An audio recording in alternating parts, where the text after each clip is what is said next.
Afternoon, out in the little woods right behind the main school building. I'm pretty thrilled, just watching this beautiful classmate standing right in front of me. Her name is Lam In, and she absolutely deserves the title of our school's #1 beauty. Plus, her grades are always at the very top of our class. She's a locked-in seed for the best universities out there. Totally untouchable. This girl lives up to her icy nickname perfectly. Always wearing the same faded uniform from washing it way too much. Always walking home completely alone. Zero extra emotion on her face. Just cold and super distant. But today, this giant block of ice is definitely showing signs of melting. On that face that usually stays totally frozen, she's bitten her own lips until they're completely pale. And those heavy, exhausted dark circles under her eyes? Impossible to hide. She just stands there completely stiff in front of me, like a string pulled tight to the absolute limit. I keep quiet, just waiting for her to speak first. I honestly have no idea why she'd look for a problematic student like me, but I can pretty much guess it definitely has to do with cash. Everyone knows I'm loaded. Duong Kai Hen, she says. Her voice comes out a bit hoarse, with a slight tremble, but she's really trying to hold her ground here. I just give a simple nod, signaling her to keep going. She takes a really deep breath, like using every ounce of strength in her body just to force those words right out of her throat. I need 600,000. My mom got really sick and desperately needs urgent surgery. After saying that, she stares right at me, her eyes completely overflowing with pure despair and internal struggle. I give a nod to show I understand. After that, I don't say another single word. The silence dropping between us becomes incredibly heavy. It's downright terrifying. Just the sound of the wind rustling through the tree leaves, almost like it's totally mocking her desperate poverty. Her expression turns paler by the second, until that highly tense string inside her finally snaps. She lowers her gaze, those long eyelashes hiding every bit of emotion deep in her eyes. Her voice drops so low you can barely even catch the words. I can give you absolutely everything, she says, every single part of me that I own. Hearing that, I just burst out laughing, finding it all a bit amusing. I tilt my head, totally fascinated as I watch her. From her hands gripping so tight they turn completely pale, right up to her face, burning red from sheer humiliation. So I take my time opening my mouth, completely shattering that dead quiet atmosphere. Do you honestly feel that your body, or your so-called everything,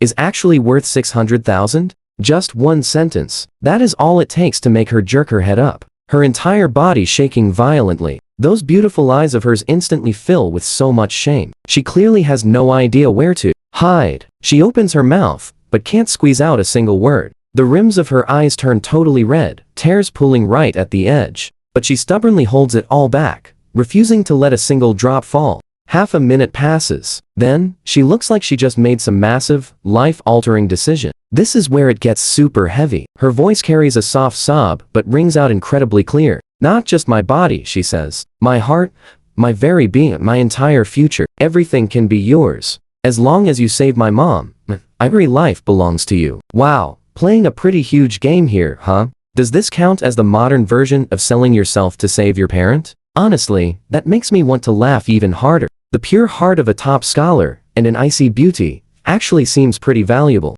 Too bad I don't believe in love even a little bit. My dad spends all day keeping mistresses outside, while my mom also has her own dream lover sneaking around out there. Those two manage to tie the knot purely for the sake of family benefits, while perfectly maintaining this totally fake model couple image in public for over 20 straight years. How could people like that possibly have a real heart? Maybe they actually do, but they gave it all away to outsiders long ago. So please, don't talk to me about hearts. I just don't buy it. I stand up fully straight and step right in front of her, towering a whole head taller. Trust me, you could cut the tension with a knife. From up close, I can clearly see those trembling eyelashes and the tiny tears still resting on them. As I reach my hand out, she instinctively squeezes, her eyes shut, her entire body going stiff. My finger just gives a very light flick right on her forehead. She freezes up completely, opening her eyes to give me this super bewildered look. I pull my hand back, stuff it in my pocket, lock onto her eyes, and ask word by word.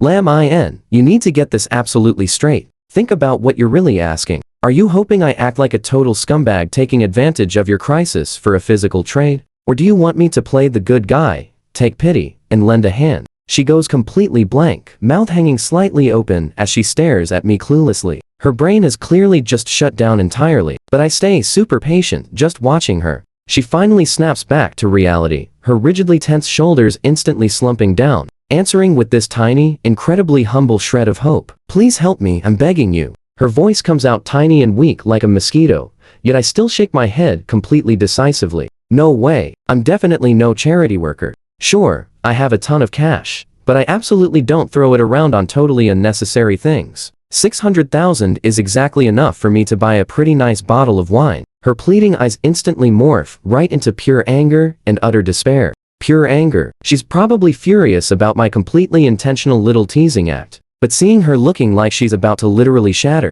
that tiny bit of malicious amusement inside me completely fades. Oops, looks like I pushed the joke way too far. While I really don't agree with her treating herself like some piece of merchandise, a person's life is still a massive deal. Plus, who told me to be born this incredibly handsome and kind-hearted anyway? I turn the situation around. I tell her, don't want to play the villain, and I don't want to be the hero either. Let's just be business partners. She just stares at me, completely confused. I remember her grades being absolutely top tier. She is basically a high-potential stock for the future, so I offer to lend her the cash strictly as my own personal investment. 600,000. I tell her I can transfer it to her right now, or just pay the hospital directly. Entirely her choice. Instantly, this unbelievable, overwhelming joy lights up her eyes. She can barely even believe this is real. But I hold up one finger. There is a catch. In 10 years, she has to pay me back 1 million. The interest rate is pretty low, so it shouldn't be too hard for her. But she also has to get into a top university in the entrance exams next month. This is the very first step to prove she can actually handle this debt. It is also the basic risk control for my little investment here. She freezes up for a second. Then, like grabbing a final lifeline, she nods frantically. Terrified I might actually change my mind, I leave my phone number with her. After that, I just turn around and walk away, not even bothering to check her expression anymore. Stepping out of that little forest, the sunlight hits me again. It feels incredibly warm. Right then, a guy in a school uniform comes rushing over. The moment he sees me, his eyes fill with pure hostility. He shoots me a seriously cold glare. He is heading straight in Elm Yuan's direction. Now watch closely. I am pretty sure that is the legendary guy ranked second in our entire grade. The one who has been chasing after her for 3 whole years, right? Yeah, he definitely looks the part. But his taste in people is honestly pretty terrible. A woman who would actually consider selling herself to pay off a debt. Can she really, truly understand the heavy weight of someone's feelings? I highly doubt it. I just stretch my arms. This whole mess has nothing to do with me anyway. I never believe in love regardless. Still, I have to find a lawyer to draft up those terms, which is super annoying. Honestly, I never even cared if she could pay the money back. 600,000 is seriously nothing to me at all. Those contract terms are just for show, something to tell outsiders. It is really just a personal boundary I set for myself. Otherwise, it is Elm Yuan today, and someone else tomorrow. Every random stray dog and cat would come running to me for a loan. No matter how rich I am, I not handle spending money like that. I am the biggest slacker in my family, literally just waiting around. I have to save my cash to guarantee I can live in pure luxury for my entire life. Even as a lazy bum, dropping 600,000 just buys me the satisfaction of doing a good deed today. Plus, I got a nice close-up look at the school beauty's desperate, pathetic state. I wouldn't call that a loss, but if this happened every single day, I definitely couldn't take it. After talking it over with my lawyer and scheduling the paperwork, I hang up. Then I easily forward the contract straight to Elm Yuan, so that business is finally sorted out. I pick up my pace and head toward my original destination, a club activity room. Through the window glass, I can see exactly what is happening inside. My childhood friend, Si Kai Kai, is chatting happily with the guy who looks completely like a cheap street thug. The Si family and my family are old family friends. Our business ties are pretty deep. So Si Kai Kai and I basically grew up together since we were kids. But none of that really matters right now. What matters is her older sister, Si Than Y. She is the true definition of a perfect girl. Incredibly smart, ridiculously beautiful, and fully capable. Plus, she has some seriously ruthless methods. The key thing here, she treats me incredibly well. Every time we meet, she casually hands me pocket money by the millions. For a guy like me, whose only real-life goal is to lay flat and do absolutely nothing forever,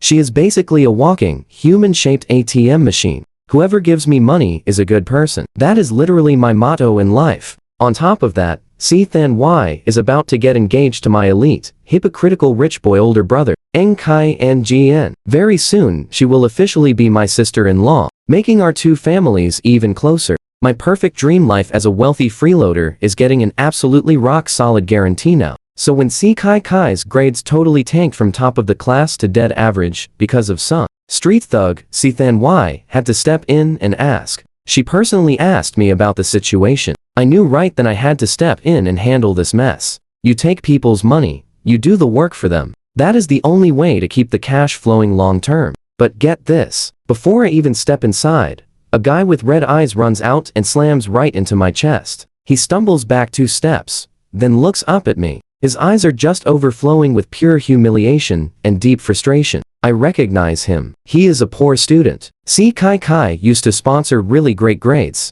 And a pretty honest guy too. Looking at his pathetic state, it is totally a tragic script. The classic I love my benefactor, but my benefactor loves a bad boy trope. I shake my head, finding it kind of funny. This young kid is still way too green and naive. For rich kids like us, throwing our money around is mostly just cheap entertainment. It is purely a way to flex our class and status. It definitely doesn't mean we are actually good people. If you really want to show gratitude, climb to the top and pay us back with actual benefits. That is exactly how you handle things in this world. Getting tangled up in feelings only brings you pure misery. Just look at him now. Doesn't he look absolutely pathetic? Hurting like a kicked puppy? He doesn't care about the guy, marching straight up and shoving that hypocritical door wide open. With a loud creak, the whole scene inside is fully exposed, leaving absolutely nothing to the imagination. Kai Kai is lounging comfortably right in the arms of that flashy street punk named Long, laughing her head off like absolute crazy. Long's hand rests completely inappropriately right on her waist, gently stroking her in a very bold way. Hearing the door open, the bright smile on Kai Kai's face instantly freezes up. When she actually sees it's him, her eyebrows immediately pull together in a tight, annoyed frown. Kai Han, what are you doing here? She sits right up straight from Long's chest, her tone completely dripping with heavy suspicion and serious impatience. You came all the way here just to tell me to break up with Long, right? Let me tell you right now, do not even waste your breath. She stands right up, aggressively judging him from head to toe, her eyes clearly flashing with pure, unfiltered disgust. A totally useless rich kid like you? You can't even manage your own pathetic life. What right do you actually have to tell me what to do? He isn't mad at all. In fact, he finds it kind of funny. That completely useless label? It is the exact comfortable, lazy brand he spent over a decade carefully building just for himself. Why would he even get angry? He casually pulls out a super dusty chair, sits right down, and then comfortably crosses his legs. His sharp gaze completely skips her. It lands right on Long, who is nervously avoiding eye contact, in the back. Earrings, nose ring, tongue ring, plus blindingly bright blonde hair. You really gotta give the punk credit. Every single flashy playboy element is fully packed right in there. He looks exactly like the ultimate standard template, ripped straight out of some completely bizarre underground hangout. Somewhere, he casually waves a hand right at Kai Kai, smiling warmly, looking totally harmless. Don't be so tense. I'm not here to control you. I'm just curious. He looks right at her with deep interest. How does a perfectly obedient girl like you suddenly fall for this? Someone who always follows the Gu family's strict rules, choosing a wild type exactly like this. His tone is just so incredibly light. Somehow, it only makes Kai Kai even more furious. What do you even know anyway? Now watch how incredibly defensive she gets here. She raises her voice high, trying to convince him, but honestly, mostly convincing herself. Long isn't like you fake rich kids. He stays completely true to his real self, living totally. Her face shows this almost fanatic worship. She claims this right here is what real living actually means. She points directly at me, snapping that my boring, step-by-step life is just a complete waste of human existence. Especially you, Duong Kai Han. You fail at studying and you cannot even party, right? Without the Duong family name backing you up, what exactly are you good for? Just absolute trash from head to toe. Oh, I nod slowly, pretending it all suddenly makes sense. Got it. The wild wind of youth. Ko Kai Kai thinks she actually convinced me, a smug look crossing her face. Duong Long puffs his chest too, totally dropping that terrified look he had just a second ago. But here is where it gets crazy. Without warning, grab my chair and smash it right into Duong Long's leg. A massive crash shakes the room, followed right away by a miserable, pig-like scream. Duong Long howls, and then dead silence hits. Ko Kai Kai's smug little smile freezes over, twisting into absolute, pure terror. She stares blankly as he rolls around on the ground, crying and grabbing his leg, before shooting me a look of pure, shocked disbelief. Duong Kai Han, are you insane? She screams and lunges straight at me, claws out like she wants to rip my face right off. I casually dodge, twist her wrist to lock it down, and without using much effort at all, I deliver a sharp slap to her face. A crisp smack rings out loud, not super heavy, but insanely humiliating for her. Ko Kai Kai goes completely numb, clutching her cheek as tears fall like broken pearls. Did I just slap some sense into you yet? I toss her arm aside, glaring down from above. My stare makes her shudder, and she instinctively backs up. Down on the floor, Duong Long is still groaning, his eyes locking onto me with absolute dread. I thought you liked living authentically, really loved your freedom? You feel the tension, right? I walk over, plant my foot squarely on his chest. Tell me how it feels now. Very freeing? Duong Long sweats from the pain, entirely speechless. Ko Kai Kai tries rushing in to pull me away, but one sharp glare forces her to retreat immediately. Weren't you supposed to be so capable? So incredibly street smart? I squat down and tap Duong Long's cheek. Why so quiet all of a sudden? He just trembles violently, not daring to make a single sound. I stand back up, suddenly feeling completely bored. With this pathetic, rabbit-like courage, he actually tried flirting with rich girls on the streets. I grab a shivering Ko Kai Kai, then drag Duong Long's limp body across the floor like a heavy sack, heading right out the door. She screams out, "Let me go. I need to go to the hospital." Brother Long is shut up. I cut her off completely cold. Say just one more word, and I will instantly break your other leg too. Si Kai Kai completely shuts up, just sobbing endlessly without making a sound. I don't take them to a hospital. Instead, I catch a ride straight to the city's west side, a place famous for being an absolute magnet for every shady character around. Internet cafes reeking of cheap, stale smoke, super sketchy pizza joints packed tight, plus guys smelling heavily of booze and pretty suspicious women waiting out on the street corners. I drag her out of the car, pinning her right against the wall in this incredibly dirty little alleyway. That strong smell of urine and rotting garbage hits us straight in the face. Si Kai Kai throws up right on the spot. I don't even care about her, just pointing at some blonde punks shoving and cursing each other at the alley entrance. Look at this. I tell her this is that cool youthful breeze you like so much. Is it real enough for you? Is this enough? Freedom? If you really like it so much, I'll toss you over there right now so they can give you a proper, close-up taste of what truly living like this actually means. Si Kai Kai gets so scared she goes completely pale, her whole body shaking uncontrollably like a leaf. She desperately grabs onto my arm, crying so incredibly hard she can barely breathe. She cries out that she's wrong. Eng Kai HNH, I'm so wrong. Let's just go home, I'm begging you. Right at this exact moment, out of the corner of my eye, I catch a familiar figure. It's Eng Long, limping away, taking advantage of our distraction to secretly sneak out through the other end of the alleyway. Running faster than a rabbit, he doesn't even spare a single glance back at Si Kai Kai. Honestly, I don't even bother chasing him. Pure trash. Not worth me lifting a single finger ever again. Si Kai Kai obviously sees him too. Her face turns absolutely white. That final shred of her romantic delusion totally and completely shatters while watching him desperately run away for his life. She stops crying entirely. Complete silence. She just stands there frozen, like someone whose soul got snatched away. I push her in the car, giving the C family address. For the entire ride back, she doesn't say another word. Dead quiet. Once we reach the C house, she opens the door herself, walking inside looking completely empty. I don't even step out, just directly telling the driver to turn back home. That night, my phone gets a text from Then Y saying she knows what happened and thanking me. I just reply back with the completely blank expression image. Exactly as I expected, for the next 2 full days, the C family stays completely quiet. Absolutely nobody comes knocking on my door to cause me any kind of trouble. My mom drops a subtle hint, asking me about it. I just tell her Si Kai Kai isn't someone who doesn't understand things. I just tell her it simply helped the C family teach her a tiny little lesson. Mom doesn't ask anything else, only warning me to be more careful next time. She knows my future sister-in-law.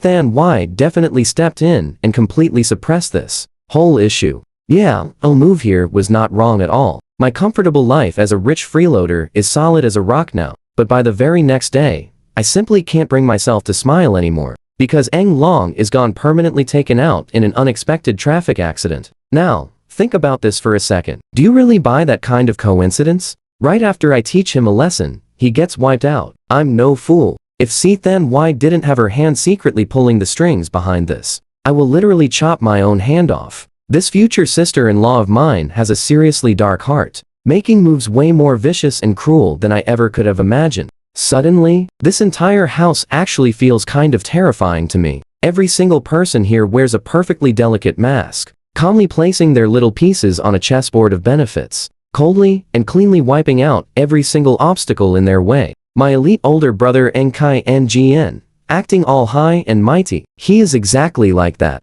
That socially flawless future sister-in-law Then is just like that too. Even my parents, always maintaining their perfect model couple image. Aren't they exactly the same way? Fake. Leaving only me as the odd one out in this place. An absolute misfit. A useless guy who just wants to slack off forever. I suddenly shiver, jumping out of my bed, feeling completely and totally freezing cold. Here is where things get real. I need to move out. I have to get far away from these utterly ruthless people immediately. I can only keep living this lazy, comfortable life if I actually survive. Deciding to finally move out, I only spent one single night thinking it over. I don't bother greeting anyone. Early the next morning, I carry a suitcase I packed way ahead of time, straight downstairs. My mom is sitting in the living room elegantly drinking her morning tea, and seeing me, she just shoots a very faint glance upwards. She asks where I am going. I just casually replied that I'm changing where I sleep. She doesn't pry, just putting her head down to read her financial magazine.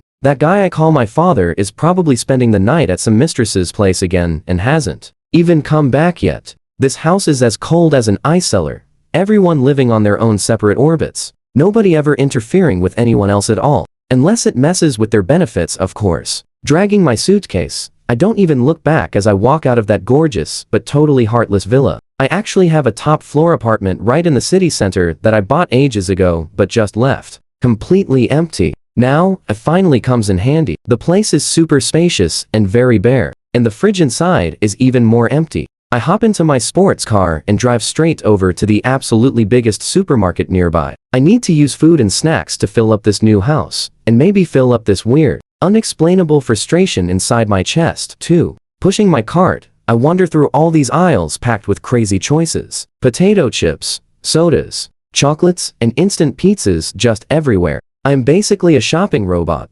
tossing stuff into the cart with absolutely zero emotion. But right as I turn the corner, reaching up for this limited edition wafer box on the top shelf, I completely freeze in my tracks. Down in the hidden corner of the snack section, there is this girl secretly stuffing a loaf of bread straight up her sleeve. She looks a few years younger than me, tiny build, wearing a faded school uniform that has clearly been washed way too many times, and definitely does not fit her right. Her vibe is super clean, with a tiny face and huge eyes, just kind of like a startled little deer. Too bad her hands are not exactly keeping things clean. I stay quiet, just leaning against the shelf, crossing my arms, and watching her with absolute fascination. She is struggling so hard. Her sleeve is way too small and the bread is huge. She tries over and over, panicking, until heavy drops of sweat literally bead up on her forehead. Finally, she seems to sense something off. Her movements completely freeze up, and she slowly looks right up. Check this out. Our eyes lock together right in midair. I do not say a single word,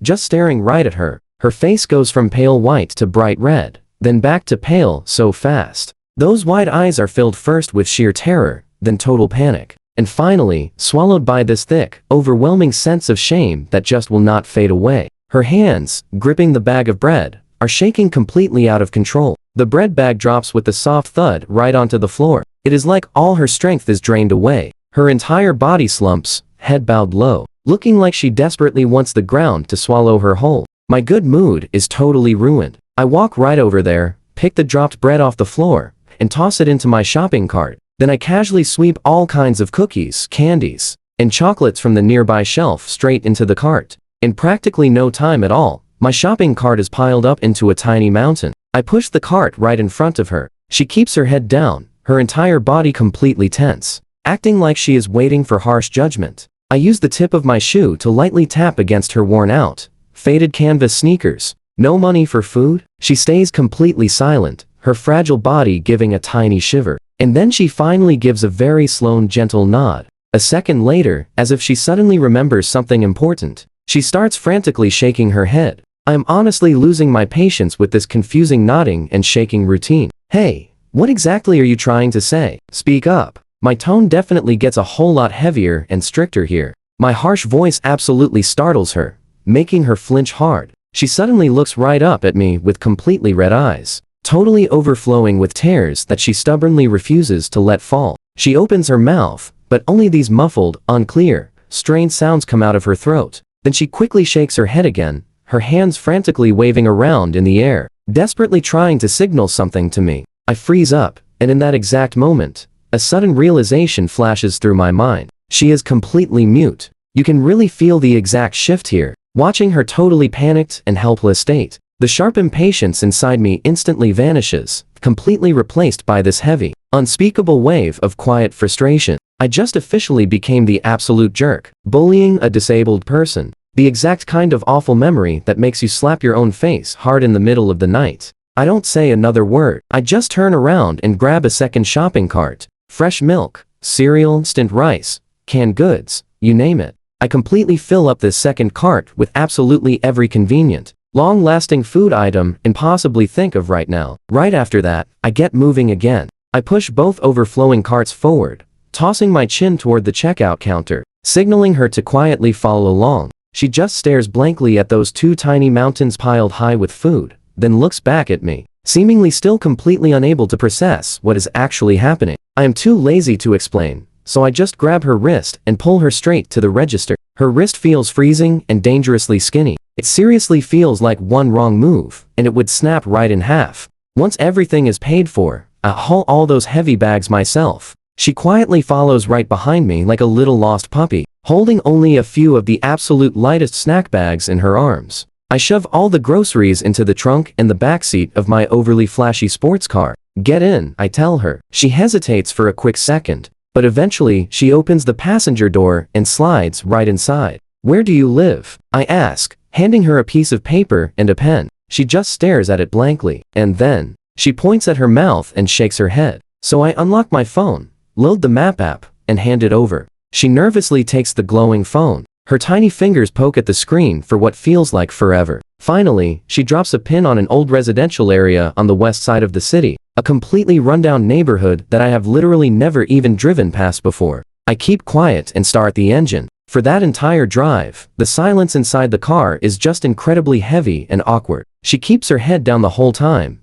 gripping the hem of her shirt so tightly. She literally looks like a terrified little bird that somehow wandered right into the human world. My car squeezes through these incredibly narrow, rundown alleyways, finally stopping in front of an old apartment building that looks like it might actually collapse. I cut the engine, and together, we grab the food and step out. The indoor hallway is super dark and damp, reeking heavily of mildew, and this other weird, unexplainable odor, and not quite put a finger on. Now watch this. She leads me straight up to the third floor and pushes open a peeling wooden door. Instantly, a heavy scent of herbal medicine punches my nose. This place is painfully small, so tiny that a single glance reveals absolutely everything hiding between those four completely bare, empty walls. Today our guy finally sees with his own two eyes what absolute rock-bottom poverty actually looks like. On a totally worn-out wooden board bed, a frail, terribly thin grandma is just lying right there. Her eyes are squeezed completely shut.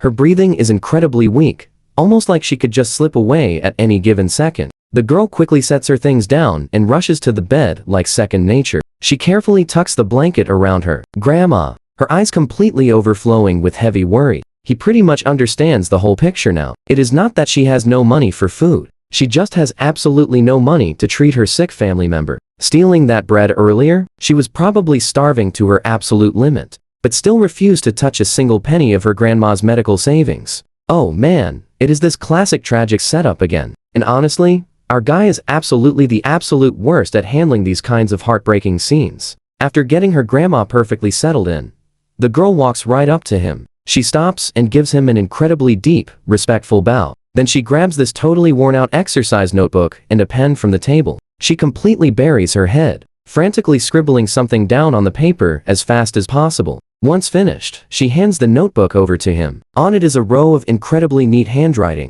"Thank you so much. How much did all of this cost? I will definitely pay you back someday." Looking at those words, he suddenly finds the whole thing pretty funny. Pay him back with what, exactly? He does not say a single word. He just pulls out his phone and directly dials his personal family assistant. The smell of absolute poverty and strong herbal medicine in this room is giving him a massive headache. Right now, he just wants to throw money at this problem and fix it fast. "Uncle Wang, do me a favor. Get in touch with the VIP intensive care unit at the main city hospital. Right now. Within 15 minutes, I need an ambulance sent straight to the old apartment building on the west side of the city. I just sent you the exact address. Deduct all the expenses straight from my account." He gives the quick orders and immediately hangs up the phone. The whole thing takes less than a minute. The girl is staring at him, completely stunned, her mouth hanging wide open in pure shock. She totally forgets to cry and completely forgets to write. He completely gets it. To her, this is a miracle she would have to spend her entire life wishing for, but for him, it is just a tiny issue solved with one single phone call.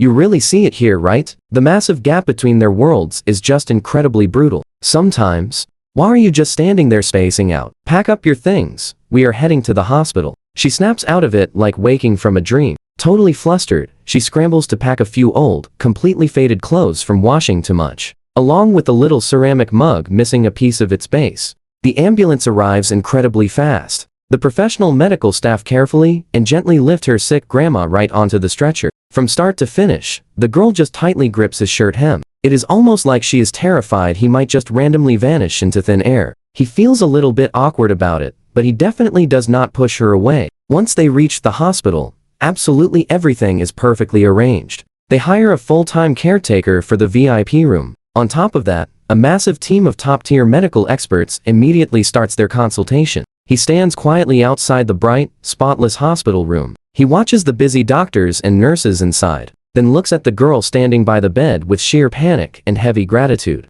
Somehow, that dark gloom in his heart from losing Yang Long actually seems to fade away just a tiny bit. Spending money really can buy a better mood after all. Right at that very moment, his shirt hem gets a gentle little tug again. She holds that torn notebook right up to his face. "How in the world am I supposed to ever repay this massive favor of yours?" Leaning against the doorframe, he looks at this tiny, super stubborn girl, suddenly finding her pretty interesting. She panics, scribbling frantically in her notebook, her handwriting getting a little messy and rushed this time. "No way. I absolutely cannot just take your money for nothing. You are such a truly good person." A good person? Seeing those exact two words, the smirk on his face grows just a bit deeper. Wow, even a total good for nothing like him is considered a saint these days. Having money is honestly way too great. Number 1, I am definitely not a good person. He totally cuts off her scribbling right there. Number 2, I already told you, I absolutely hate dealing with annoying trouble more than anything. You standing here arguing about this with me is just causing me a huge headache, you get it? She is completely dizzy from his words, staring blankly, totally unsure of how she is even supposed to respond. Seeing her look like that, he lets out a heavy sigh. Who told this guy to be so incredibly handsome and ridiculously kind-hearted anyway? He walks right up to her face. No more nonsense. He completely snatches the notebook and pen right out of her hands. Then he leans down, scribbling wildly on the page, treating it like he is just buying some early insurance. She watches him with pure confusion as he just keeps on writing. You focus on studying hard, get into a great college in the future, and land a genuinely solid job. If I ever hit rock bottom and have to beg on the streets someday, just remember to toss me a bowl of rice. That is it. Finished. He stuffs the notebook right back into her hands. She stares at his words, completely freezing up for a really long time. Then she looks up, and from those clear, spring water eyes, the heavy tears finally just break the dam. She does not even make a sound. She just stays totally silent, letting heavy tears drop down one by one, splashing right onto that worn-out exercise notebook. Alright, stop crying right now. He feels pretty awkward and quickly turns his face away. Your grandma still really needs you to take care of her. So what is the point of all this totally useless sobbing? He thinks for a quick second, then adds to it. What school do you go to? I will just have Uncle Wang conveniently cover your tuition fees while he is at it. From now on, I will have him send you 5,000 for living expenses every single month. Right up until you finish college and finally land a real job. Don't even try telling me you won't take it. Consider this my personal insurance fee. I don't even bother sticking around for the sappy, tear-jerking scene. I just drop a few simple instructions for the doctor and walk right out. Suddenly, actually find the whole thing pretty hilarious. I am the second young master of the massive Duong family, as if I could ever fall on hard times. That is fundamentally impossible, by the way. I'm honestly just throwing some money around to build up a little good karma for myself.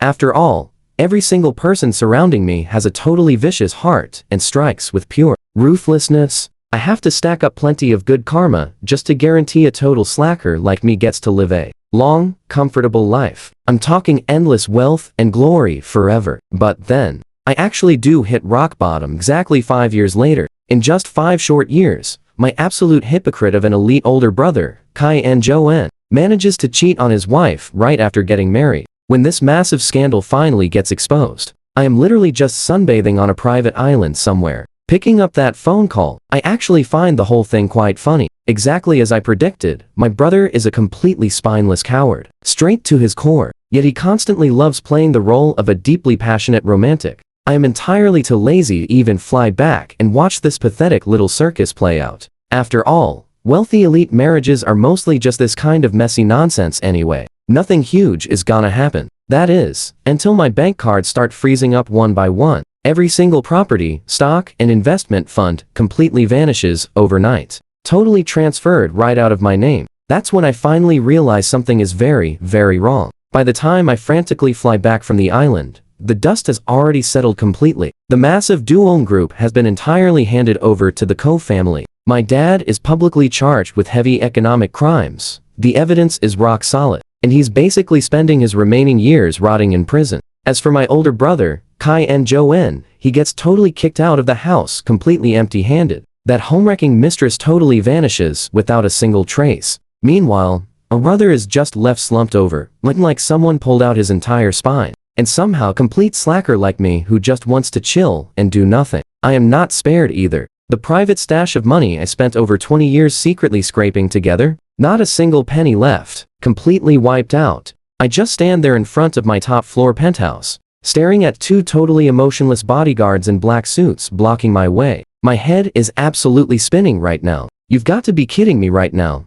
If she wants revenge, she should just take it. If she tortures my completely brainless brother and his mistress, I honestly wouldn't care at all. But casually tossing my dad into prison and totally gutting the Duong group. What is the actual meaning of this? Seriously, is Kai and Jo-en just playing dead right now? The guy had the absolute guts to cheat, but completely lacks the spine to stop his own wife's revenge. So what was he even acting so arrogant for? Honestly, I'm just completely baffled. Am I suddenly living inside some crazy female revenge novel? Am I just playing the pathetic, cannon fodder relative who gets casually swept up with the trash? The door swings open, and there is Than Wai, sitting right on my absolute favorite Italian sofa in my own living room. She is wearing this smooth silk nightgown, a stretch of snow-white leg showing right beneath the hem. Looking perfectly elegant, she gently swirls her tall wine glass. Inside that glass is the Romani Conti vintage I carefully treasured for years. 5 whole years have passed by. She has grown even more stunning,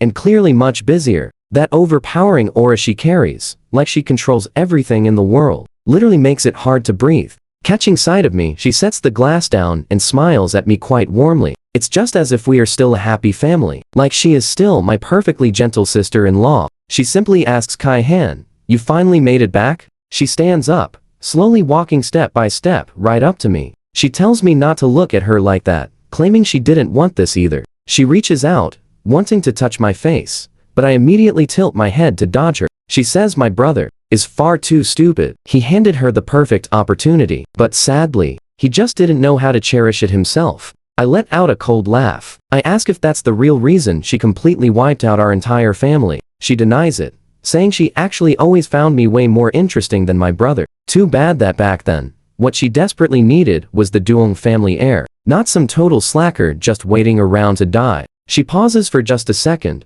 a hint of dark temptation slipping right into her voice. But things are totally different now. She says he wronged her first. Her brutal revenge is completely justified. And right now, she doesn't need a husband anymore. She steps even closer to me. The scent of her ridiculously expensive perfume fills my nose, carrying this intense, aggressive kind of energy. Kai-hen, she murmurs. Any interest in staying right here to keep her company? She promises she can take care of me just like before. Hearing that, I just suddenly burst out laughing. I'm literally bending over laughing, tears almost spilling straight out of my eyes. Wow! I wipe the corners of my eyes, staring right at her absolutely flawless, perfect face. Now pay close attention to this next part. I tell her, hearing that makes me seriously wonder if she personally pushed that mistress, right, into my brother's bed. The gentle smile on her face finally freezes for a split second. Even though it only lasts for a tiny fraction of a second, I catch it perfectly. That last tiny bit of hope in my heart completely goes up in smoke.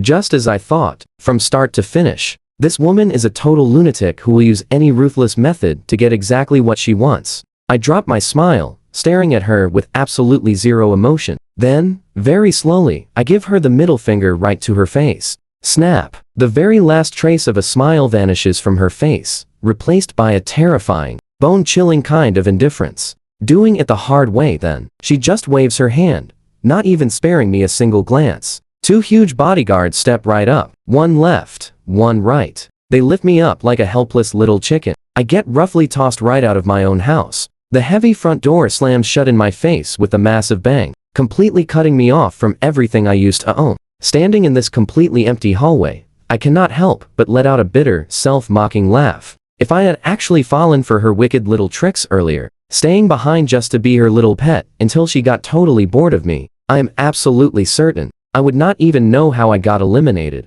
I know full well I cannot beat her. Even a sly old fox like my dad got completely outplayed by her schemes. What right does a clueless rich party kid like me have to fight back against someone like her? Staying far away from this crazy woman and actually surviving is way more important right now. I pat my pockets, pulling out my phone. Losing all my money means survival is now step one. I scroll through my contacts, looking for all those party friends who used to call me their absolute best, bro. The guys who always had Mr. HNH this, Mr. HNH that on their lips. The first call goes out. Hey, young Master Chu. It is me, Nkai HNH. The other end goes completely silent for 3 seconds, followed by a very careful, hesitant voice. Who is this? Sorry man, you have got the wrong number. Beep. He hangs up on me just like that. I freeze for a second, then quietly laugh at my own stupidity before dialing the second number. The result is exactly the same as before. Third number, fourth number. Now watch how fast loyalty fades.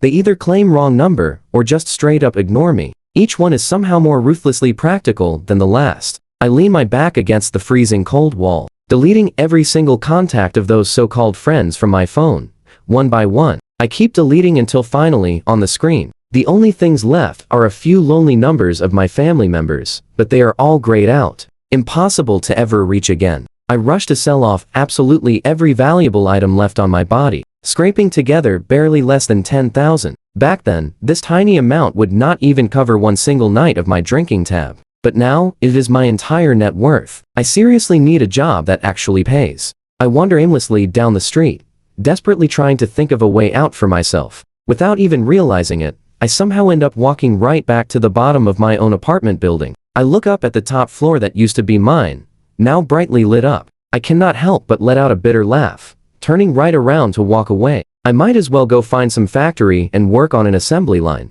Low requirements, plus, they cover food and a place to sleep. Anyway, I have lived in total luxury for over 20 years, so I figure I have enjoyed enough. Not a bad deal. I keep my head down, calculating things in my mind, when I suddenly crash right into someone soft. A really fresh, gentle scent drifts through the air. By pure instinct, I open my mouth to apologize, but the moment I look up, I am suddenly met with a pair of incredibly clear eyes. It is a young girl with delicate features, wearing a simple white shirt and jeans. She looks as pure as a blank sheet of paper, and somewhat familiar, but I really cannot quite remember where we have met before. But you can see it instantly. She definitely recognizes me. I can see it so clearly. The second she realizes it is me, her eyes just absolutely light up with this overwhelming sense of joy and relief. She opens her mouth like she wants to speak, but then realizes she cannot. So she frantically reaches right into her pocket, fumbling around to pull out her phone. Her fingers start typing away super fast across the lit screen. The bright glow from the screen lights up her slightly nervous, tense little face.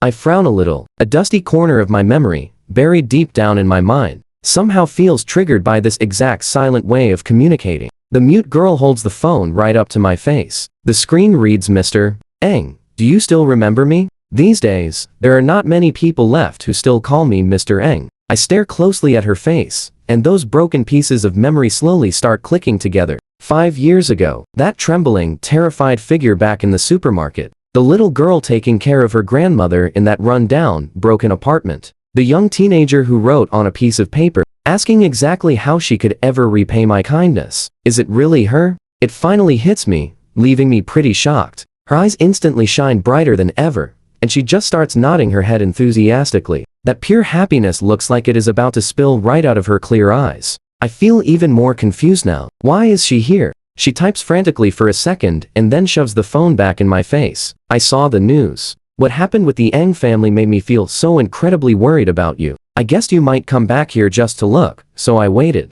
The next message pops right up on the screen. I have been waiting here since yesterday. Wait, since yesterday? My heart skips a beat, feeling like something just struck it right in the center. Neither too hard nor too soft. Think about it. For the entire 24 hours since he got kicked out, she was waiting right outside, right downstairs at the apartment building he can never step into again, using the absolute silliest method to wait around for a completely uncertain chance. A really complicated, almost ridiculous wave of emotion suddenly washes right over him in that moment, while all those so-called friends of his were busy drawing clear lines and cutting TIs. There she was. This one little girl he had honestly almost forgotten about completely. The same girl he casually helped out a bit last year. She is right here, standing guard for his sake for a whole day and night. He presses his lips together. He wants to say something like thank you, but he really does not need her help. Or just tell her to go home. Stop worrying about him. But looking right into those pure, completely clear eyes of hers, all those harsh, cold words he normally uses to keep the world at a distance, just vanish. He cannot force out a single sentence. She seems to see right through his helpless situation. She types out another line on her phone. You really have nowhere else to go, do you? He stays totally quiet. A silent admission. She puts her phone away and then does something he absolutely never would have expected. She slowly reaches out her hand, gently and almost hesitantly taking hold of the sleeve of my hoodie. Her grip is so incredibly light, I could easily just brush it right off. But that weak little pull from my sleeve carries this mix of quiet pleading and stubborn determination, an invisible chain. It actually makes it totally impossible for me to even budge an inch right now. She pulls me along toward the corner of the street, and somehow, almost like I'm under a spell, I do not resist at all. I just quietly walk right behind her. We end up stopping right in front of this tiny bakery. It is glowing with warm light and radiating a really sweet, comforting smell. The place is called Vi Kwang Bakery. The front door is already closed up for the night, but the display case lights are still glowing. She uses her keys to unlock the door, then turns back, silently signaling with her eyes for me to step inside. This bakery is not huge, but it is super neat and clean. That lingering smell of fresh cream and wheat instantly melts away all that heavy cold that has been clinging to me since last night. First, she pours me a nice cup of warm water. Then she reaches under the counter and pulls out this heavily laminated file folder, clearly kept in really careful condition. She opens up the folder, pulls out this old, faded yellow piece of paper from inside, and then gently slides it right over to me. You will not believe what it is. Just those playful insurance terms I scrawled out years ago in my super messy, dramatic handwriting. It said if I ever lost everything and ended up begging on the streets, just remember to spare me a simple bowl of rice. She points right at those words, then points straight at me, and finally points at herself and this very shop. Her eyes are totally serious, like she is fulfilling some incredibly sacred contract. Finally, she turns around and reaches right into the warm oven. She pulls out a freshly baked croissant that is still holding its warm heat, snaps it cleanly in half, and holds it out to me. There is no pity in her look, no empty sympathy, just this absolute certainty, like it is simply her turn to help me now. Looking down at that bread, and back into her incredibly clear eyes. What would you do? I just let go of all my previous struggles, gently take the bread, and take a massive bite. Honestly, the taste obviously cannot even compare to those fancy, high-end meals I used to eat before, but somehow, it just brings me this incredibly reassuring sense of absolute peace.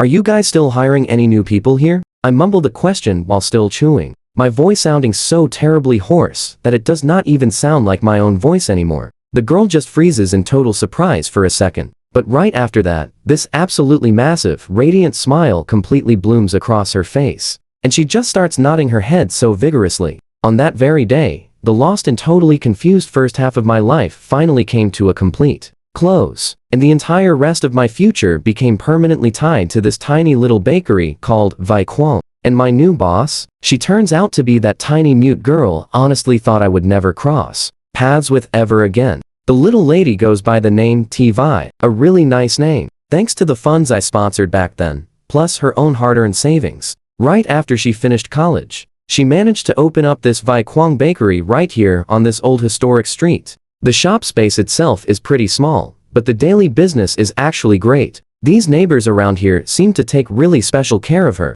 They always purposely take a detour just to buy some bread, using it as a perfect excuse to stick around and chat for a bit. A young girl running things entirely alone is definitely not easy, but things are looking up with a helper around. Everyone finally feels a whole lot more relieved seeing that. I am standing here wearing this cute little bear apron, completely clumsily trying to pack up these freshly baked loaves of warm bread. Hearing all their cheerful daily gossip, I honestly do not feel any pride at all. Relieved? Yeah, right. I am basically a totally useless guy who avoids hard work and cannot even tell different baking grains apart. Where do these people even see this supposed reliable trait making them feel reassured? But look closely. Me just showing up here has actually lightened the heavy burden on her shoulders quite a bit. At the very least, all the heavy manual tasks like aggressively kneading heavy dough or hauling giant sugar bags do not have to be painfully shouldered by a tiny, fragile girl like her anymore. Every evening, when the bakery finally closes up,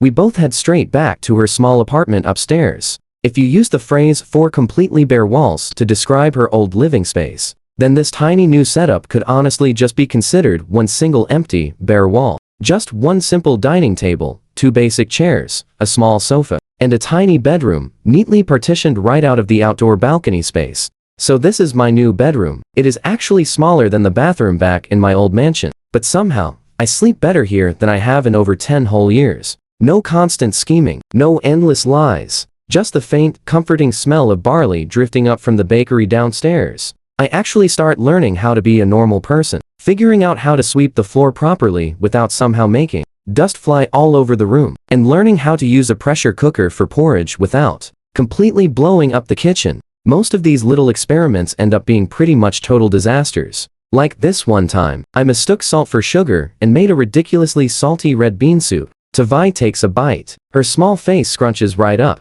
But she does not spit it out. She just quietly chugs a huge glass of water and grabs her notebook. The flavor is very unique, she writes. Maybe use less sugar next time. Seeing her look so serious, I feel annoyed, but also kind of amused. I just dumped the whole bowl straight into the trash. From that day forward, I actually start learning sign language. Not for any big reason. I just figure making her write in that notebook all the time wastes way too much ink. I buy a whole pile of textbooks. Every single night, right after she finally goes to sleep, I sit in my tiny little room, staring intensely at my phone screen as I practice over and over again. From the simplest things like hello and thank you, all the way to you worked hard today and good night. The very first time I use my slightly clumsy hand gestures to sign good morning to her, it is quite literally like a bright falling star suddenly drops right into those usually calm, quiet eyes of hers. They light up incredibly bright. She raises her hands to sign back at me with absolute seriousness.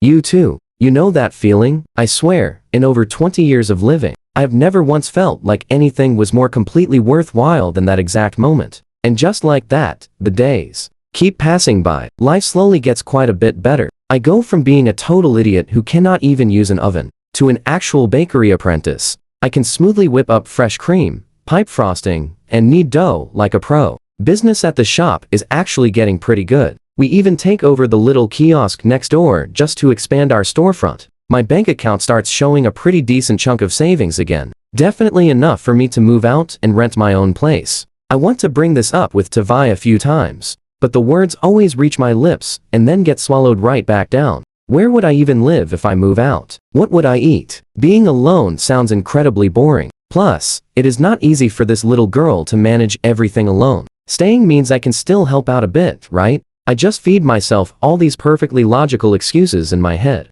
I comfortably keep on shamelessly crashing at her place. She never once brings the topic up either. Almost like she just fully accepts my daily presence here. Exactly. Like accepting that the sun will rise every single day. Or just accepting that evergreen plant sitting right there on the windowsill. Honestly, I do not believe in love. My dad and my older brother are pretty much the best negative examples out there. But somehow, this deep sense of peace I feel beside Vi is getting highly addictive. I shake my head, chasing all these messy thoughts straight out of my mind. That is right. I'm definitely not falling for it. It is almost lunchtime, so I better go prep her meal. She has been coughing a bit lately. I really need to stew some rock sugar pear for her. Now watch this timing. Just as I am taking off my apron to head upstairs, a very familiar figure pushes the shop door open and walks right in. She is wearing a beautifully tailored suit and elegant makeup. Her hair is tied up in this incredibly neat bun. From head to toe, she just completely and totally radiates the sheer elite aura of a successful person. It is Lam In. 5 years since we last met. That low, desperate vibe born from crushing poverty has been completely washed away from her without a single trace left behind. She is no longer that icy campus beauty in a faded uniform, no longer standing in the small woods, desperately turning into someone begging me for help. The current Lam In is just completely refined and flawless. Right behind her follows a young guy, maybe in his early 20s, wearing a neat suit and leather shoes. He has this handsome, clean-cut look, exactly like a college student who just freshly graduated. The way he stares at me is filled with completely undisguised hostility and judgment. Oh, so she got herself a male assistant. Lam In lets her gaze pause on my little bear print apron for just a second. Her eyebrows twitch in a barely noticeable frown. Almost instantly she snaps right back to that perfectly polite, professional smile of hers. Duong Kai hand has been a while. I just nod as a greeting. My hands never stop the motion of untying my apron.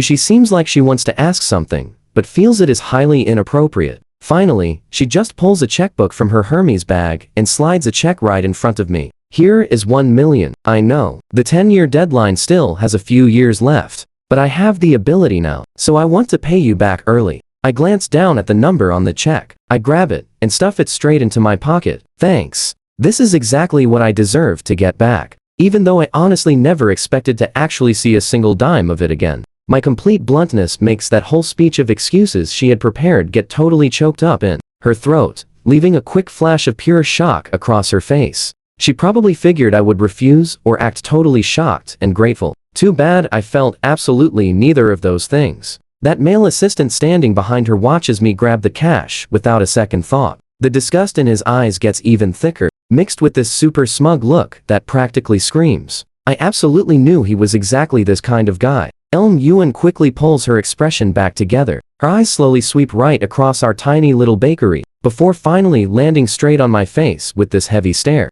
That exact look. I know it perfectly. It carries this super annoying, high and mighty kind of pity from way up above. Kai HNH, I actually heard all about your family's situation. If you really do not have anywhere decent to go right now, then moving forward, the company that I run, the company my husband and I just started up recently, is officially needing good people right now. I can easily set you up with a solid position here. You honestly do not even need to worry about the salary at all. Watching her purposely play this grand, merciful savior for everyone just makes my stomach totally turn over in absolute disgust. Back then, that whole deal was just me investing so she could clear her debts. A simple trade. Nobody owes anyone a single thing. And now she puts on this whole attitude, probably trying to turn her former creditor right into the newest target for her sweet little charity project. I glance over at the male assistant standing beside her with those increasingly hostile eyes. And suddenly everything makes perfect sense to me.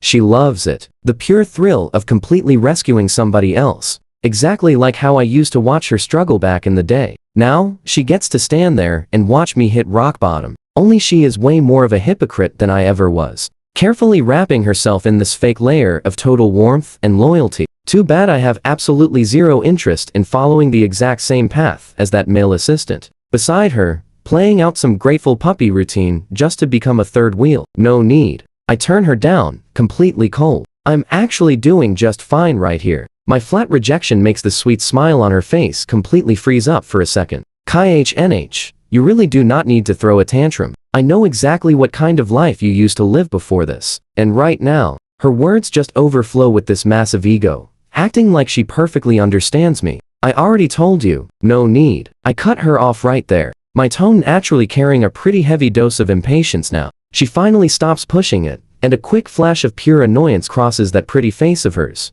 For losing face like this. Alright then, since this is your final decision, I definitely will not force you. Here is my business card. If you ever end up changing your mind, you can easily reach out to me. Absolutely, anytime. She drops the little card on the counter, turning around to walk away. The exact second she turns around, that male assistant right behind her instantly steps forward, gently reaching out his hand to carefully support her arm, like a totally devoted servant. Elm Yuan casually tilts her head over, and flashes him this super sketchy, slightly romantic little smile, the kind of secret look that only the two of them could possibly ever understand. Now watch this perfectly timed move. Right at that exact moment, I casually pick up my phone, smoothly hit the shutter button, and snap a quick little picture of them. The camera angle is genuinely perfect here. In the shot, that assistant's hand is basically glued right onto her waist for everyone to see. And that warm smile on her face, literally, anybody looking at it would immediately know that is definitely not a normal look. You,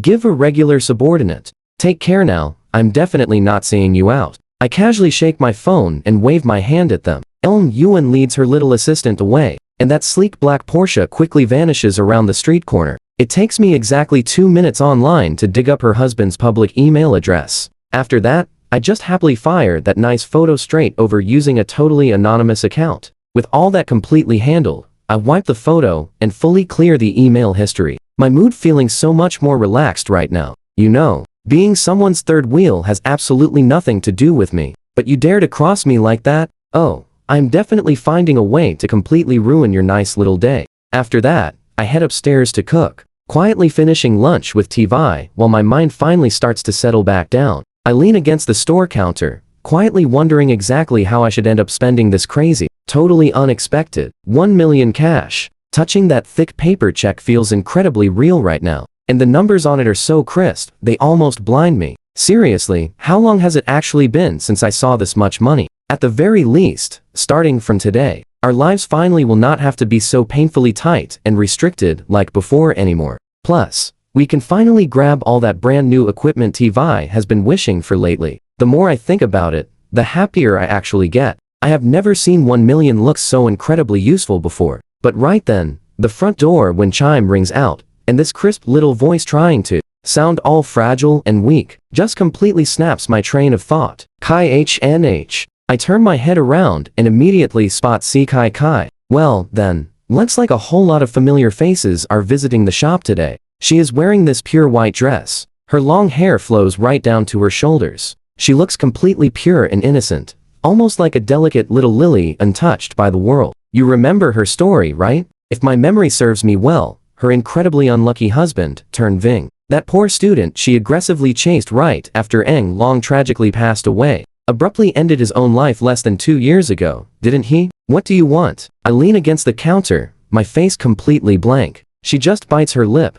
her eyes all shiny and filled with tears. That whole hesitant, vulnerable look. That is exactly the absolute best weapon in her entire arsenal. I just wanted to see you. I almost bust out laughing right then and there. Miss Gu, what kind of ridiculous act are you trying to pull off now? She just freezes up for a second. Then her eyes get all red and teary, acting like she suffered the greatest injustice in the world. She tells me, Kai Hen, I know I was incredibly foolish before, making mistakes that really broke your heart. She goes on, saying she always believed she wanted that grand, earth-shattering kind of epic romance. But now she finally understands that all she really wants is just a safe, stable home. She lifts her head up, her completely tear-soaked eyes staring right at me without blinking. They are absolutely overflowing with deep affection and heavy nostalgia. Duong Kai Hen. Let us start over from the very beginning. She claims she knows my current situation, admitting her older sister went way too far. But it does not matter, because she can support me. Wow.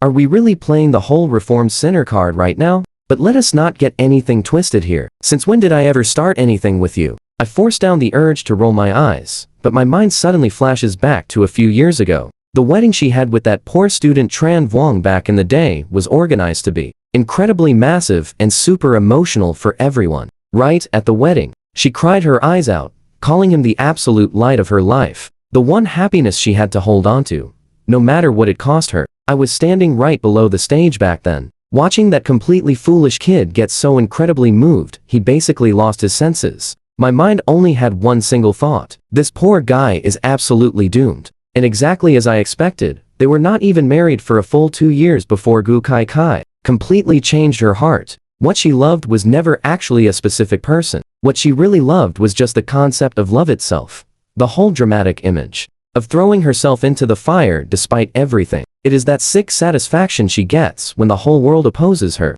making her feel uniquely rebellious. Once that wild passion completely fades away, the marriage just goes right back to the boring daily struggles of paying bills. She naturally starts feeling totally bored, and right on cue, some manipulative pretty boy shows up at the exact perfect time. The rest of the story is as predictable as a late-night soap opera. The cheating gets discovered, huge fights happen. Except her dirt poor husband was actually not the type of useless guy to just swallow the insult. He held all the solid proof of Gu Kai Kai cheating, wanting to turn the tables and demand some real justice for himself. But then, he ended up taking a fatal leap from a building. Now watch this closely. Behind all this mess was probably the dirty work of my almost sister-in-law, Gu Than Y herself, which is exactly why I heavily look down on that former future sister-in-law. Her double standards are literally baked right into her bones. When my brother cheated on her, she absolutely destroyed the entire Duong family without hesitation, treating it like completely justified revenge.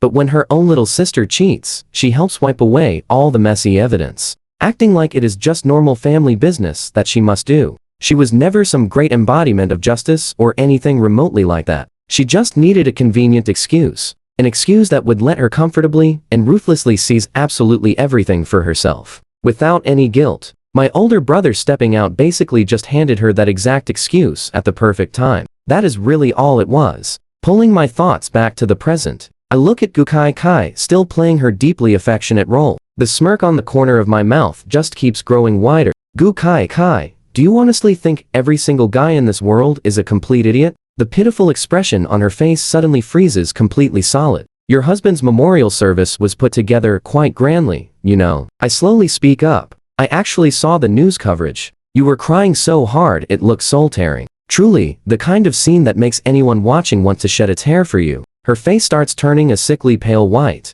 Too bad I suddenly decide to steer the conversation elsewhere. It would be great if I had not been at that hotel entrance that night, watching someone who looked exactly like you walking into the elevator arm in arm with a pretty toy boy. Gu Kai Kai's face flushes dark red for a split second before draining completely empty. Alright, that little toy boy did not get to act all smug for very long, did he? I act like I just remembered something, putting on a face of sudden realization. Because right after, you conveniently found out he was the exact guy who drove your beloved husband over the edge. He also took a fatal plunge. Gu Kai Kai, do you never get tired of acting like this? I step right forward, staring dead into her trembling eyes. Wearing that theatrical mask every single day, does it not make you feel totally sick? My intense pressure forces her to stumble backward again and again until she finally slams really hard into the doorframe. Her entire body is shaking just like a dying autumn leaf. You are speaking complete nonsense, she fiercely snaps back at me,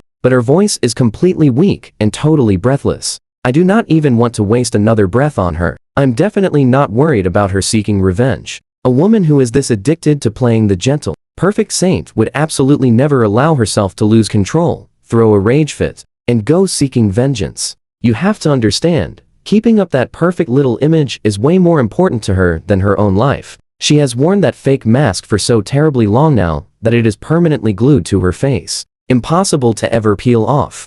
Get lost. I spit out just those 2 words. It hits her like a full pardon, and she clumsily scrambles right out the door, her retreating back looking incredibly pathetic. Why do I know so many dark secrets like this? Because back then, when I was just the useless second young master of the Duong family doing absolutely nothing with my life, my absolute biggest joy was catching all the juicy, dramatic gossip floating around this elite, wealthy circle. Watching all those perfectly dressed guys and girls strutting around looking flawless, while knowing they were actually doing the absolute shadiest, messiest things behind closed doors. Honestly, watching all their drama gave me this totally inert, weird sense of superiority over them. See, none of them were decent people, so even if I just wanted to be a lazy slacker doing absolutely nothing, there was really nothing to be ashamed of at all. Surrounded by absolute monsters, just managing to stay a decent human being and live my life. Wasn't that basically its own kind of hard work? The shop finally settles back into a nice, peaceful quiet.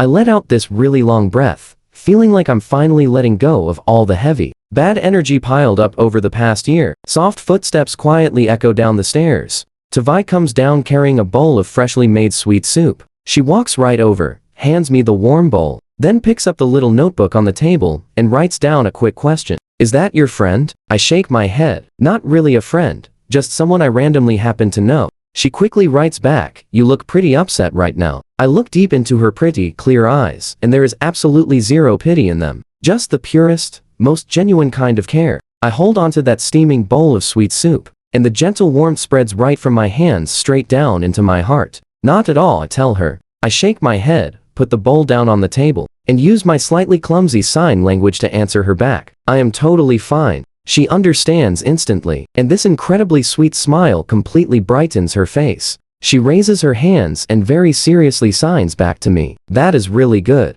Sunlight streams right through the front glass window, casting this warm, gentle glow over the two of us. In this perfectly cozy room, filled with the familiar smell of fresh cream and wheat, I take a little sip of the sweet soup. Yeah, so delicious. From that exact day on, I completely stopped paying any attention to the drama in that toxic elite circle. I just cut off every single tie with them for good. Right now, I just want to live a good life with Tavai, running this little shop in total peace. Every single morning at exactly 5 o'clock, I make sure to wake up half an hour before her, heading downstairs to prep the very first batch of dough. By the time she finally wakes up and slowly wanders downstairs, the kitchen already smells like warm, fresh wheat, and the hot water is completely boiled and ready. She always makes sure to sign a quick good morning to me first, then expertly ties on her little apron to start prepping all the desserts for the day. We really barely speak out loud, but our daily teamwork just keeps getting more flawless. She completely handles all the delicate stuff, like piping the cream and doing the decorations.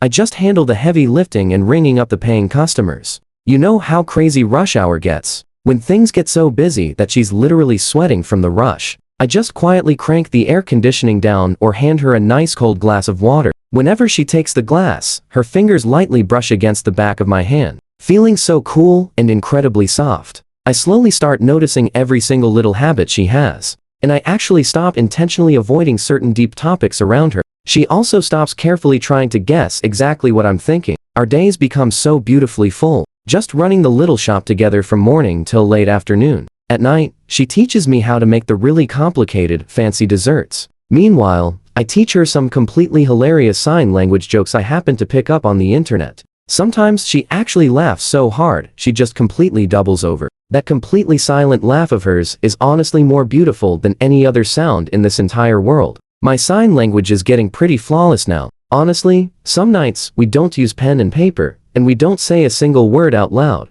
but we still have these massive, full conversations together. That older guy came by to buy another cake today, I signed to her. Yeah, he claims he is just buying it for his granddaughter. She signs back, do you believe him? Not a chance. Definitely for his wife. We just look at each other and smile. This easy, perfect connection makes me feel so completely secure. I actually start seriously thinking about one massive thing. I want to marry this girl. It sounds wild, right? I never used to believe in love, but I'm actually starting to think some people are just naturally destined to stand by each other's side. I honestly just purely want to stay exactly like this with her forever. I just want the whole entire world to know she is mine. I want the absolute right to take care of her whenever she gets sick. And I want to be the one standing right beside her until we both grow old. Exactly 3 months later, I finally pour my heart out to her. Actually, to be totally and completely accurate, I proposed to her. It was actually her birthday. Behind her back, I secretly set up a sweet little surprise right down in the shop.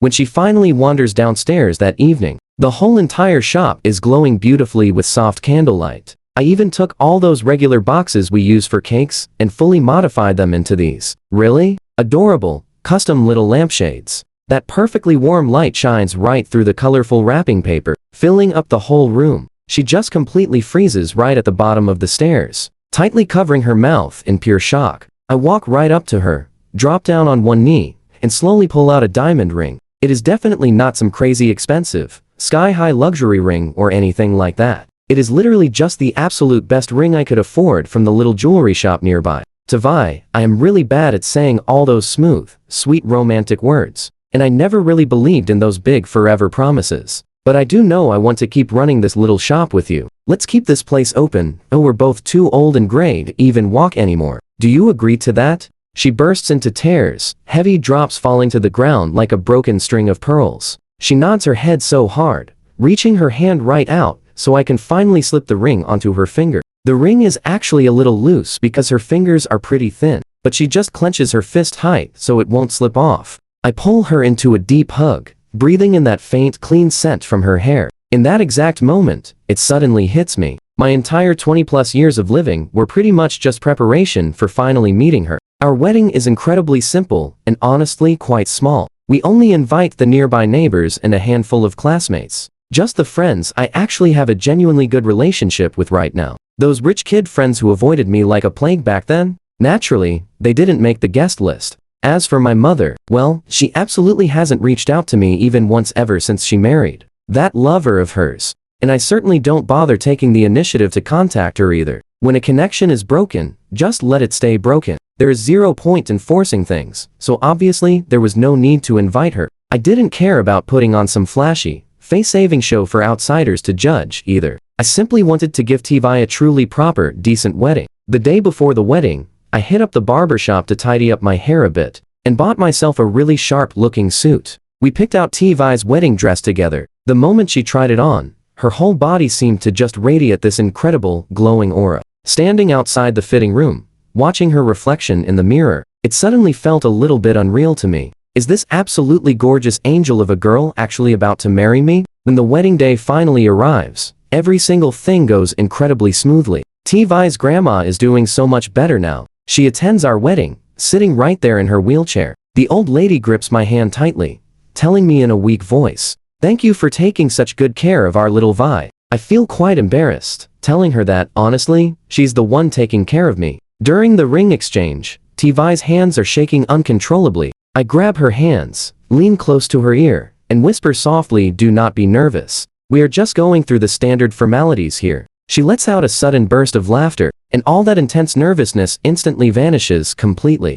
The wedding officiant speaks up and asks me, "Mr. Eng Kai, HNH, do you take Miss Tvi to be your wife, whether in poverty or wealth, in sickness or in health, to always love her, respect her, and protect her?" I tell him I do. After that, the officiant turns toward Tvi. "Miss Tvi, do you agree to take Mr. Eng Kai HNH as your husband, whether you are in poverty or wealth, in sickness or in health, to always love him, deeply respect him, and fiercely protect him?" You remember she can't speak, right? But she nods incredibly hard, then uses sign language to say "I do." The officiant just stands there stunned, completely unsure of what to do next. I smile and translate for her. She says she does. Immediately, enthusiastic applause erupts from the guests all across the floor below the stage. When it comes time to kiss, she gets quite shy, her face flushing as bright red as a ripe apple. I gently kiss her lips, so softly, incredibly gently, almost as if I am terrified of somehow hurting her.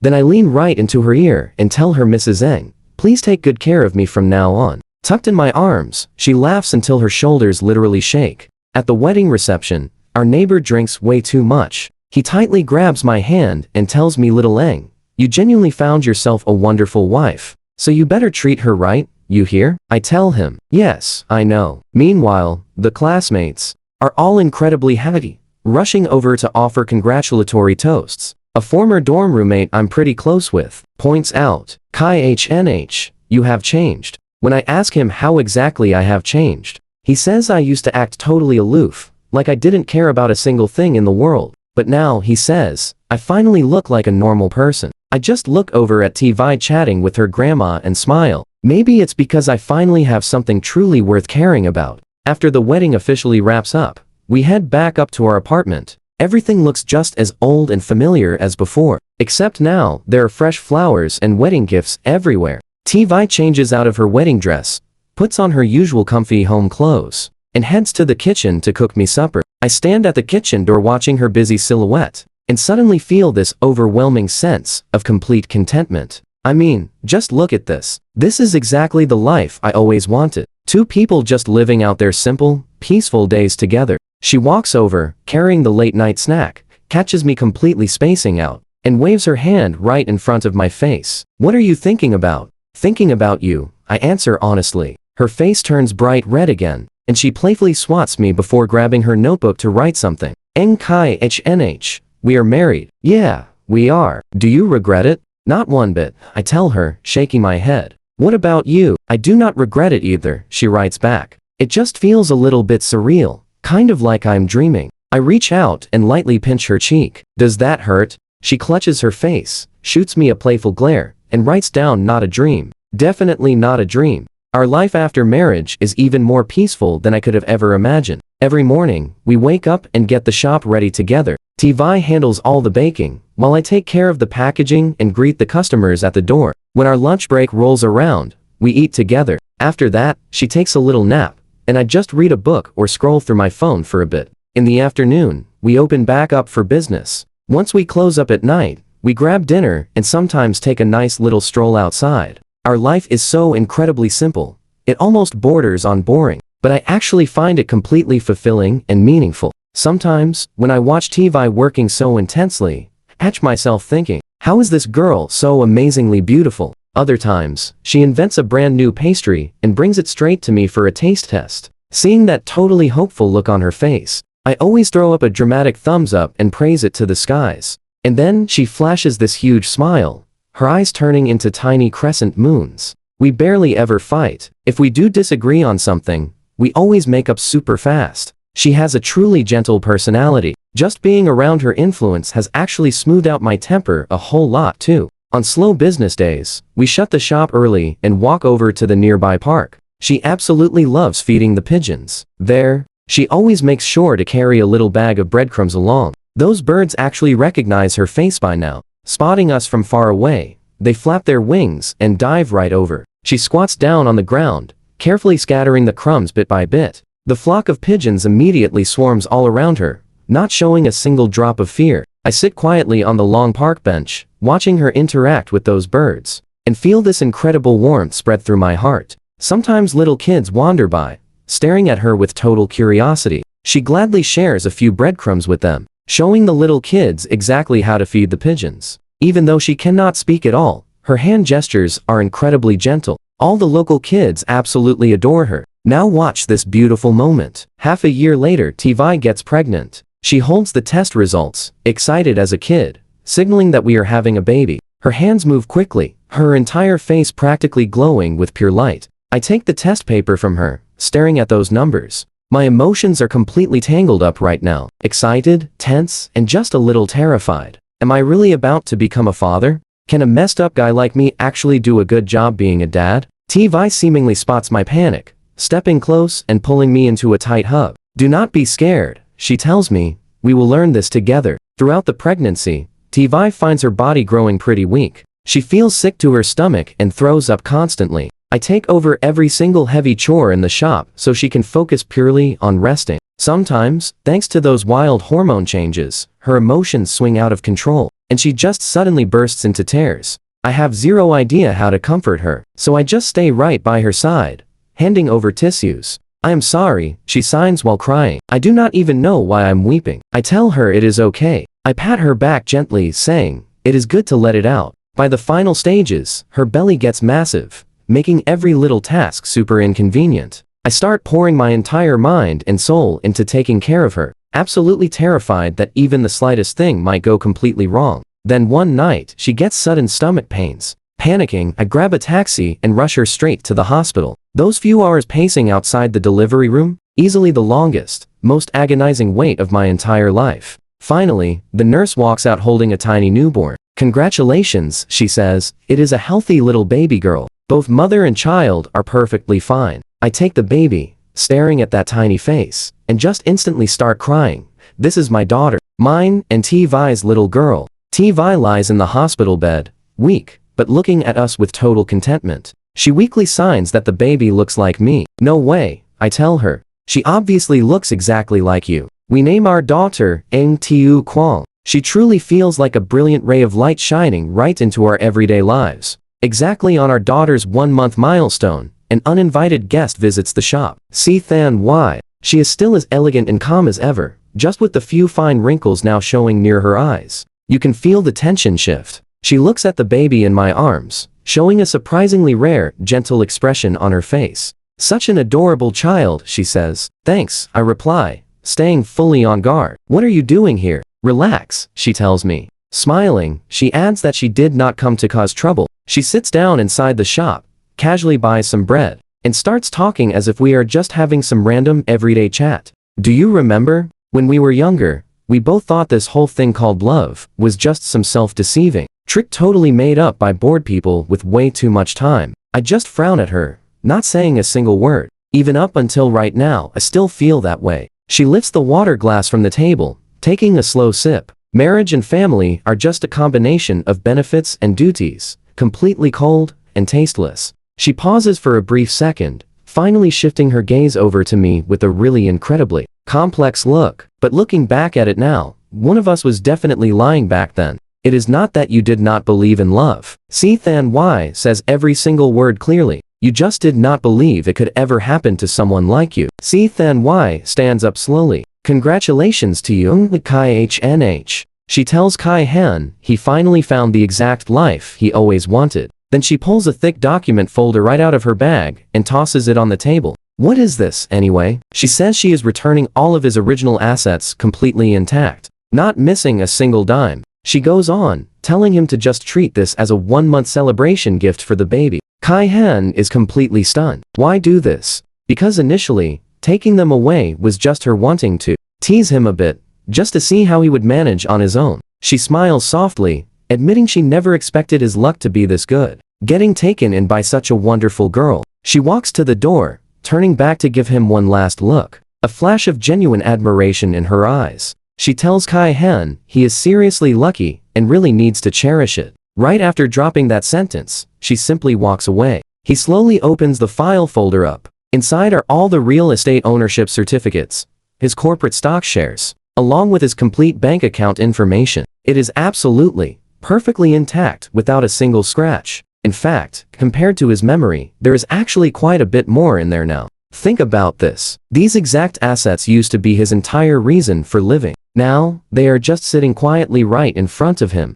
But honestly, he does not feel that wild, ecstatic joy you would expect. Nor does he feel any real thrill at all. This massive amount of money is actually seriously crucial for him right now. At the very least, it finally means Vi will never have to work herself to the bone like that again. It can absolutely give their little family a much more solid foundation of support, especially when facing any unpredictable, dark storms that life might throw their way in the future. Yet compared to his wife and his precious daughter, what does all this cash even matter? It really means absolutely nothing to him. Little Tiu Kwang in his arms seems to sense something going on, suddenly pouting her tiny mouth and letting out a loud cry. He snaps back to reality instantly, hastily tossing that incredibly priceless stack of documents completely aside, scrambling awkwardly with his hands to comfort his crying little girl. He whispers, "Oh, be a good girl, Tiu Kwang. Daddy is right here. Do not cry." Hearing the tears, Vi also hurries quickly from upstairs, heading straight down, carrying a very clear trace of worry. She looks at him, then stares at that glaringly obvious file folder sitting right on the table, a brief hint of tension flashing clearly through her eyes.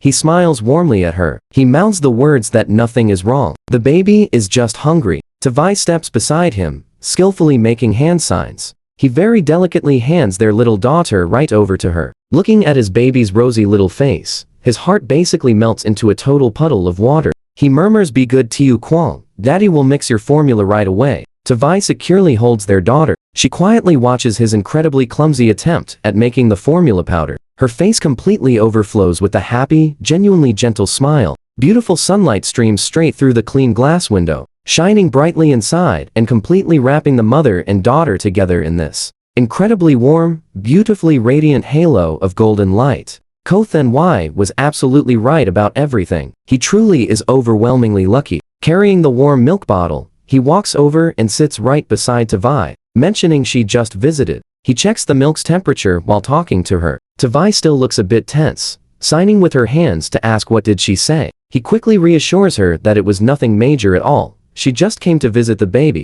Honestly, he absolutely refuses to let that incredibly complicated past ruin their current peaceful life together. She just praised Tiu Kwang for being super adorable. Tavai finally breathes a massive sigh of relief, grabs a pen, and writes down, "Our daughter is obviously adorable." Seeing her write so incredibly seriously, he suddenly feels an overwhelming urge building up inside him. You can feel this moment shifting, right? He calls out to Tavai. She looks up. "I love you." He always thought he would absolutely never say those 3 words to anyone in his entire life. But right here and now, those exact 3 words slip out of his mouth so completely naturally. It is almost entirely impossible for him to hold them back. She freezes up in pure shock, her eyes instantly turning totally red. "I love you too," she signs frantically with her hands, heavy tears falling down her face. "I love you so much, so incredibly much." He gently sets their daughter down and pulls his wife into a deep embrace. Inside this cozy little room, the bright sunlight streams straight through the window frame, while their baby girl sleeps perfectly soundly in her crib. Every single thing here feels incredibly peaceful, completely and utterly beautiful. He really figures this right here is exactly his ultimate ideal life. There is absolutely no massive epic romance, nor any legendary global success story involved. Just the pure, simple joy of staying right beside the one person he truly loves. Passing the days so quietly and peacefully. It really feels wonderful. Later on, their family business keeps getting better and better, while their daughter also grows up in a very healthy and cheerful way. Occasionally, he even takes his wife and kid to visit his dad in prison. The old man's spirit actually still seems to be quite good. That face, which used to be completely full of scheming calculation, has surprisingly become so much more open now. Whenever he sees his granddaughter, he is always just overwhelmingly overjoyed. He asks how life is. "Very well," Kai Hen answers. The old man just nods, saying that is really good. Time flies by so fast, and their daughter gradually grows up, finally learning how to walk properly and learning how to speak. She calls him daddy and calls Tavai mommy. Their little family of 3 just continues living a very simple, completely ordinary life like that, without any huge dramatic ups and downs, and absolutely nothing heart-stopping either. Yet every single passing day always feels incredibly genuine, totally fulfilled, and deeply happy. Done.